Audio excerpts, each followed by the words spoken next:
What's up, everybody? Back again, once again for the Beats and Lyrics video show. And as promised, I'm bringing to you two of the pioneers of Atlanta hip-hop radio. Right now, hip-hop music in general is big business. And a lot of times you hear a lot of great music and great songs on the radio, and it's the pioneers that break them to you. Introduce yourselves. I mean, I know these guys, but introduce yourselves individually.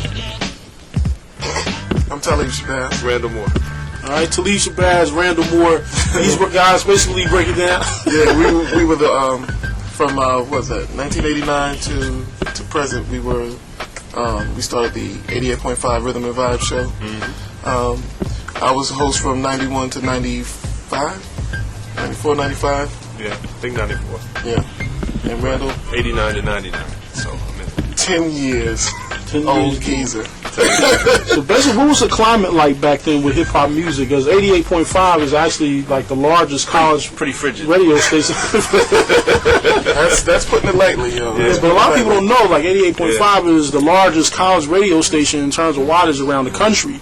So they were breaking a lot of cats and stuff like that. Tell us a little bit about the climate back then when y'all were breaking music in Atlanta, which, you know, no other radio station was playing hip-hop music really for the most part. Yeah, well, you know, I can speak for when I got on the air, actually. But, I mean, with Randall starting the show in 89, there was only basically one other college station that was playing any kind of rap music at all at that time, and that was Georgia Tech with Subtle T, Terrell Henderson. the beatbox. Yeah, and that started like in 88. I remember that one from like 88 being the first show. But Gotta give a shout out to JD, or DMX. yeah, Everybody follow Eric Slaughter. And But when I got on the air, it was at a period in Atlanta's history where radio-wise, the powers that be, the two stations that we had here at the time, had said we were not going to be playing any rap music during the programming. So the only that's time, what stations used to advertise. no rap music. I mean, you know, it was a countrywide thing, but it hit Atlanta really hard. You know what I mean? Because what it did was 104 at that time was basically the straight R&B station. Okay. V103 was the people station. They've been having that slogan forever. But they segmented rap pretty much to Friday nights with the Fresh Party, and possibly sometimes Saturday in the mix. Okay. You know, but right when I went from 91 when I got on the air. So you also were on V103 at one time. Yeah, I was on V103 from in '96 up to all through the Olympics period. In 95 and 96. Yeah, started in '95. Right. And but V103 had taken a stance and pulled rap even from the mix on Saturdays.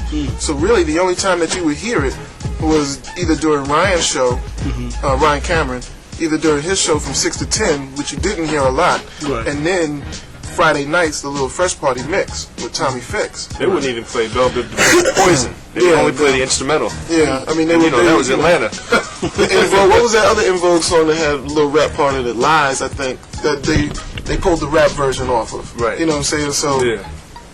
they were just straight R&B. It was critical. Yeah. So, you know, coming in on a Sunday night for 4 hours, you know, 100,000 watt station, all student run. Now the show y'all were doing, man, like on the Sunday nights, like 10 to 2 spot. Normally in the past for 88.5 has always been a dead low ratings situation. Radio period. You know, tell us how that changed around. You then. look around the country, and you know, a lot of college stations get their first hip hop show on a Sunday night because that's what we'll hide them over here on a Sunday night. Right. You know, especially in the late '80s, early '90s. That's where a lot of shows. I mean, even with Georgia State, you know, the president of the university had to actually mandate the show, but there was basically going to be sit-ins and stuff back in '89.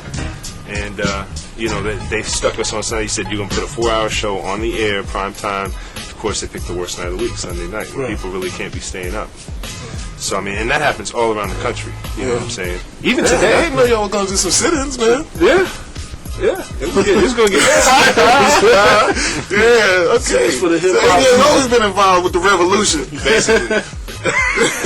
So really, man, is it safe to say in many respects, man, y'all two in general, because I mean, anytime you talk to people in the street and everything, you know, y'all two are kind of like the main pioneers. It's safe to say, kind of like for Atlanta, y'all were really like the the Stretch and Bobbito of Atlanta. You know what I'm saying? Well, I'm gonna tell you like this. In that respect. Yes, in terms of our counterparts, I would say Stretch and Bobbito. I'd also say Sway and Tech. Sway and Tech, right. Because we were, Those were, those were, yeah, exactly. And That was the '91 yeah. scene.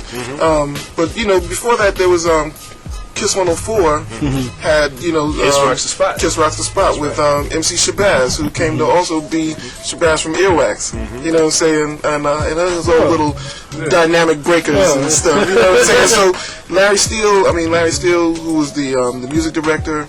Mitch Faulkner from All My Productions was the program director. I mean, they took a chance. They took a chance on radio, and that was back in '86. Why do you think like this? Maybe the South or maybe Southern radio stations, or maybe just the Atlanta market anyway, had a tough time with playing rap music, where other places around the country they did have their problems, but you still had those late night mix shows on commercial radio. And things Well, of that I think that V103 at that time did what they felt was best for their station. Right. You know what I'm saying? I mean, what's good for programming isn't always good for culture. Right. Atlanta's really never been a radio market commercially to risk.